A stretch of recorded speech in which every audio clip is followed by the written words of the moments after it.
তো আমরা এখন এই অপশনটা তৈরি করব। তো আমরা নতুন কম্পোজিশন নেই, এটাকে ডট নাম দিলেই পারি। কম্পোজিশন, নিউ কম্পোজিশন, এটার নাম দিলাম ডট, সেভ দিলাম। এখন সেভ দিব। তো এখন আমি আবার ওই প্রথম ইউটিউবে চলে যাই, যে সেখান থেকে ব্যাকগ্রাউন্ডটা কপি করব, কন্ট্রোল সি, এই ডট এই কম্পোজিশনে নিয়ে যেয়ে পেস্ট করবো, কন্ট্রোল ভি। আমার ব্যাকগ্রাউন্ড তৈরি হয়ে গেল। এবার আমরা কি করব, লেয়ার, নিউ, সলিড। এবার আমরা গ্রে কালারের কিছু একটা সলিড নিব। হ্যাঁ, এখন এটা সিলেক্ট করে এলিপস টুলে যাব, যে শিপ সিলেক্ট করে একটি বৃত্তর মতো নিব, ভি চাপবো।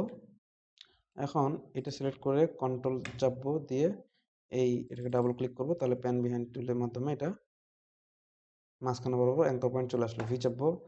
এখন এটাকে আমি এভাবে নিয়ে রাখবো, কন্ট্রোল ডি, একটু সরিয়ে শিপ চেপে ধরে এটা মিডল বরাবর নিব, কন্ট্রোল ডি, একটু সরিয়ে শিপ চেপে ধরে এটা নিব। তো আমরা এখন এটাকে অ্যানিমেশন কিভাবে করতে পারি, এটাও আসলে খুব ইজি একটি অ্যানিমেশন। আমরা যদি এটাকে ফার্স্ট ধরি, এটাকে সেকেন্ড, এটা থার্ড ধরি, তাহলে ফার্স্টটাতে যাব, আমরা টিতে যাব, অপাসিটিতে 0-তে যাব। 8 সেকেন্ড আছে, তো আমরা 2 সেকেন্ড করে ধরি, কল্পনা করি 2 সেকেন্ডে যাব। 2 সেকেন্ডে যেয়ে আমরা এটা অপাসিটি 100 করে দিব। এবার আমার সেকেন্ডটাতে যাব, সেকেন্ডটাতে এখানে ওপাসিটিতে যাব, টি চাপবো। তো এই জায়গাটাতে ওপাসিটি কি ওয়াচ টাইম নিয়ে একটা কি ফ্রেম নিয়ে ওপাসিটি 0 করে দিব। আবার 2 সেকেন্ড পার হয়ে, মানে 4 সেকেন্ডের এখানে যে ওপাসিটি আবার কি করে দিব, 100 করে দিব। এবার এটাতে যাব, টি নিব, এই যে এখানে ওই ফ্রেমেই কিন্তু আসি, ওই কি ফ্রেমেই কিন্তু আসি।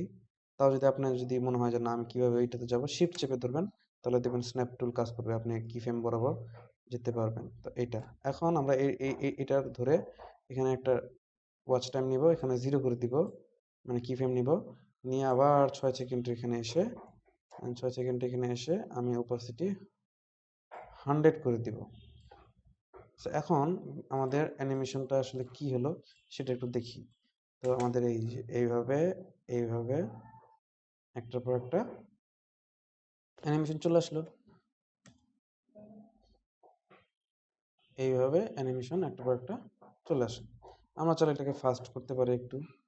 হ্যাঁ, এই যে ফাস্ট করতে পারি, কিভাবে ফাস্ট করব, আমরা এইগুলো সব সিলেক্ট করে ইউ চাপবো, ইউ, অর্থাৎ ইউ চাপলে এগুলো যতগুলো কি ফ্রেম আছে সবগুলো আমরা এখানে পেয়ে যাব। আমরা এটাকে যদি 1 সেকেন্ডে নিয়ে যাই, তারপর তারপরে থেকে এখানে এই বরাবর নিয়ে যাই, এটাকে আবার 1 সেকেন্ড নিলাম, এটাকে সিলেক্ট করে শিফট চেপে ধরে এই বরাবর নিয়ে আসি, এটাকে আবার 1 সেকেন্ড বরাবর কমিয়ে দিলাম। তাহলে কি দাঁড়াবে, একটু ফাস্ট হলো আর কি। হ্যাঁ, অন্যগুলো যেহেতু একটু ফাস্ট অ্যানিমেশন, তো এটা একটু ফাস্ট হলো। সো এই হচ্ছে আমাদের অ্যানিমেশন, ডট অ্যানিমেশন। সেভ দেব। আমাদের তাহলে এটা তৈরি হয়ে গেল। এবার এটা বাকি থাকলো আর এটা বাকি থাকলো।